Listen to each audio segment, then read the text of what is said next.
Skim is a stylish, creative, and charming puzzle platformer where you play as a magical little sprite who exists in the shadows created by other objects. The opening few levels pull from the Pixar playbook of wordlessly introducing a world and telling a short story before absolutely devastating us, as we're separated from our lifelong human companion. From here, you set out on a whimsical adventure, leapfrogging your way across town in an attempt to reunite with your more corporeal half. Your little frog-like avatar feels right at home in the shadows and can only exist in the light for a single hop. This means that a bulk of Skim revolves around surveying the environment, seeing which objects can be manipulated to cast useful shadows, and safely getting from point A to point B. Think of it as a sprawling game of the floor is lava. While you can head straight towards the goal of each stage, there are a few collectibles scattered about the levels, though I never really felt encouraged to seek them out. However, I did love how interacting with any object whose shadow you're currently in leads to a delightful and unique animation. From the simplicity of ringing a bike bell to something more useful, like changing a stoplight so that you can use the shadows of folks crossing the street, Skim exudes a sense of playfulness that often weaves into its puzzles in great ways.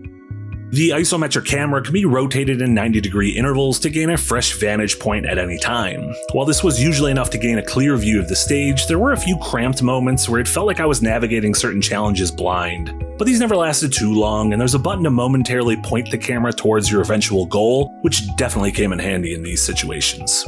Thankfully, there are a ton of twists added to the formula as you press on through the game. This includes controlling construction equipment to manipulate its shadows, hopping across roads using the flow of traffic, and needing to deal with sporadic flashes of lightning during a violent storm. Failure just results in instantly respawning a few shadows back, avoiding any frustration from some of these trickier, later levels that required a lot of experimentation. While the puzzles and platforming are good fun, I kept coming back to Skim for its wonderful vibes. The striking two-tone color palette, playful animations, and sense of life across each snapshot of the Dutch city made the game a joy to just exist in. And all this was blanketed in an excellent score that felt like lo-fi beats to hop across shadows to. Whenever it felt like I could guess what would come next, Skim revealed another unexpected layer to its chill puzzle tapestry. And while the story never quite reached the emotional highs of the stellar introduction, the sheer beauty of it all compelled me to see the journey through to the end. Its 65 bite-sized stages took me about 4 hours to complete, but I really enjoyed this charming adventure, despite a few wrinkles along the way.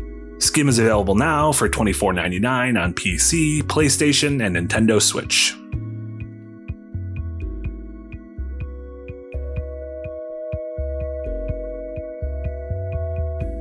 Hey all, thanks for checking out this latest bite size from me. Skim reminds me a lot of that early, exciting period of console indie games with stuff like the Xbox Live Summer of Arcade and some early PS3 downloadable bangers.